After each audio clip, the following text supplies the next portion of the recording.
চীনের সামরিক শক্তি নিয়ে তো অনেক কথা শোনা যায় তাই না? কিন্তু আসলেই কি তারা এতটা শক্তিশালী, নাকি এর পুরোটাই একটা ফাঁকা আওয়াজ? চলুন আজকের এই বিশ্লেষণে আমরা একটু গভীরে যাই, দেখি আসল ব্যাপারটা কি। তো মূল প্রশ্নটা হচ্ছে, চীনের এই যে বিশাল অস্ত্রের বাজার, এটা কি আসলে একটা পেপার টাইগার বা কাগজে বাঘ? মানে তাদের অস্ত্রগুলো কি শুধু দেখতেই সুন্দর, নাকি আসল যুদ্ধের মাঠেও কোনো কাজের? আমাদের এই আলোচনার শুরুটা হবে একদম সাম্প্রতিক একটা ঘটনা দিয়ে। এমন একটা ঘটনা যা চীনের সামরিক দম্ভকে বলা যায় একটা বড়সড় ধাক্কা দিয়েছে। আমরা কথা বলছি ইরানের সেই সংঘাত নিয়ে, যেখানে চীনের সবচাইতে আধুনিক সিস্টেমগুলোর ওপর একটা বিশাল প্রশ্নবোধক চিহ্ন বসে গেছে।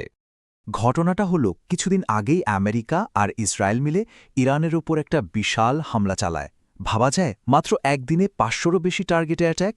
মানে এটা ছিল একটা ব্যাপক আর সুপরিকল্পিত আক্রমণ। কিন্তু সবচেয়ে অবাক করার মতো ব্যাপার কি জানেন? ইরানের হাতে ছিল চীনের বানানো একদম latest air defence system HQ-9B, আর সেই সিস্টেম এই হামলা ঠেকাতে পুরোপুরি ফেল করেছে। একটাও মিসাইল বা বিমান আটকাতে পারেনি। আর ঠিক এইখানেই চীনের টেকনোলজি নিয়ে বিরাট একটা প্রশ্ন উঠে গেল। এখন প্রশ্ন হচ্ছে, ইরানে যা ঘটল সেটা কি একটা বিচ্ছিন্ন ঘটনা, মানে একবারই এমন হলো, নাকি এর পেছনে আরও বড় কোনো কাহিনী আছে? চলুন আরও কিছু কেস স্টাডি দেখি, তাহলেই হয়তো এই ধাঁধার জটটা একটু খুলবে। প্রথমে আসি পাকিস্তানের কথায়। পাকিস্তান কিন্তু চীনের অস্ত্রের ১ নম্বর খদ্দেরদের মধ্যে একজন। তাদের আর্মির প্রায় ৮০% জিনিসই চীন থেকে কেনা।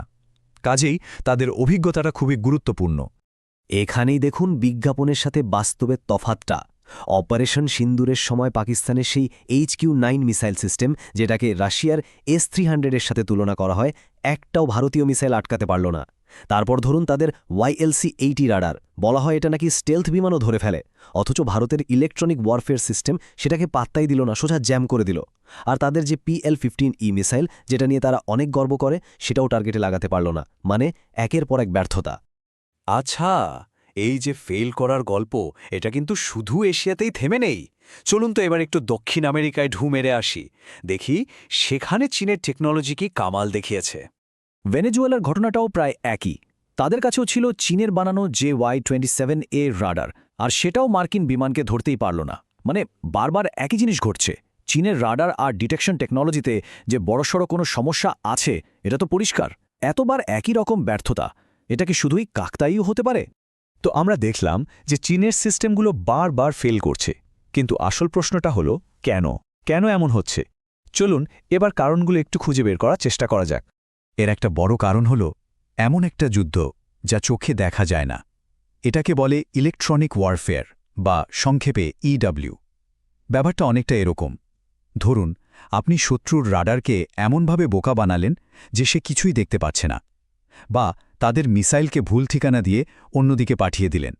এটাই হলো EW, মানে জ্যামিং বা সাইবার অ্যাটাক করে শত্রুকে একরকম অন্ধ আর বধির করে দেওয়া।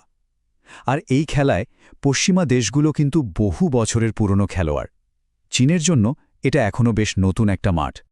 আসল পার্থক্যটা গড়ে দিচ্ছে কিন্তু অভিজ্ঞতা। ব্যাপারটা বোঝেন, চীনের অস্ত্রশস্ত্র পরীক্ষা করা হয় খুব নিয়ন্ত্রিত পরিবেশে, সাজানো গোছানো মিলিটারি মহড়ায়, অনেকটা ল্যাবের মতো। আর অন্যদিকে আমেরিকা বা রাশিয়ার সিস্টেমগুলো, ওগুলো তো ইরাক, সিরিয়া, ইউক্রেনের মতো আসল যুদ্ধের ময়দানে পরীক্ষা করা, মানে আগুনে পুড়ে খাঁটি সোনা যাকে বলে। এই ল্যাবের পরীক্ষা আর আসল যুদ্ধের পরীক্ষার মধ্যে যে আকাশ পাতাল তফাত, সেটাই এখানে স্পষ্ট হয়ে যাচ্ছে। এর পেছনে কিন্তু আরও কয়েকটা কারণ আছে। যেমন একটা হতে পারে এক্সপোর্ট ডাউনগ্রেড, মানে চীন হয়তো সবচেয়ে ভালো জিনিসটা নিজের জন্য রেখে একটু কম মানের ভার্সনটা অন্য দেশে বিক্রি করে। আরেকটা বড় সমস্যা হলো ইন্টিগ্রেশন। দেখুন পাকিস্তান বা ইরানের কাছে তো চীনের মতো স্যাটেলাইট বা সেন্সর নেটওয়ার্ক নেই, ফলে অস্ত্রগুলো ঠিকমতো কাজই করতে পারে না, পুরো সিস্টেমটাই তো লাগে। আর সবশেষে ট্রেনিংয়ের অভাব তো আছেই। হাতে ভালো যন্ত্র থাকলেই তো হবে না, সেটা চালানোর মতো দক্ষতাও তো থাকতে হবে। আচ্ছা, এই যে এতগুলো ব্যর্থতার কথা আমরা শুনলাম, এর প্রভাবটা আসলে কি? মানে বৈশ্বিক প্রেক্ষাপটের ফলাফলটা কি হতে পারে? চলুন এবার সে বড় ছবিটা দেখি।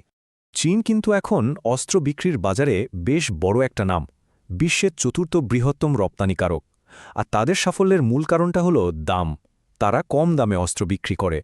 অনেক দেশ আছে যারা পশ্চিমা দেশগুলোর কড়া শর্ত মানতে চায় না, তারা সহজেই চীনের কাছ থেকে অস্ত্র কেনে। কিন্তু এর ফলটা কি হচ্ছে? একটা চেইন রিয়াকশনের মতো। প্রথমে তাদের অস্ত্রগুলো যুদ্ধের মাঠে গিয়ে কাজ করছে না। যখন এটা হচ্ছে তখন যারা কিনছে তাদের ভরসা কমে যাচ্ছে। আর ভরসা কমে গেলে কি হবে?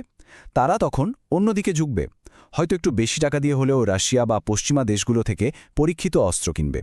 আর সবশেষে এই যে অবিশ্বস্ত অস্ত্র বানানোর দুর্নাম, এটা চীনের আন্তর্জাতিক প্রভাব বা যাকে বলে সফট পাওয়ার, সেটাকে অনেকখানি কমিয়ে দেবে। খুব সুন্দর একটা কথা আছে যা পুরো বিষয়টাকে এক লাইনে বলে দেয়, যুদ্ধের ধোঁয়াশার মধ্যে আপনার পারফরমেন্সই আসল পরীক্ষা। মানে আপনি বিজ্ঞাপনে কি দেখালেন বা মহড়ায় কি করলেন তাতে কিছু যায় আসে না। আসল যুদ্ধের মাঠে আপনার অস্ত্র কি করতে পারল সেটাই শেষ কথা। তাহলে সবশেষে একটা প্রশ্ন কিন্তু থেকেই যায়। আজকের এই বিশ্বে যেখানে ঝুঁকি দিন দিন বাড়ছে, সেখানে জাতীয় নিরাপত্তার মতো একটা সিরিয়াস বিষয়ে সস্তার ৩ অবস্থা, এই প্রবাদটা কি চলে? টাকা বাঁচানোটা কি বেশি জরুরি নাকি দেশের নিরাপত্তা? এই কঠিন প্রশ্নটাই ভাবনার জন্য রইল।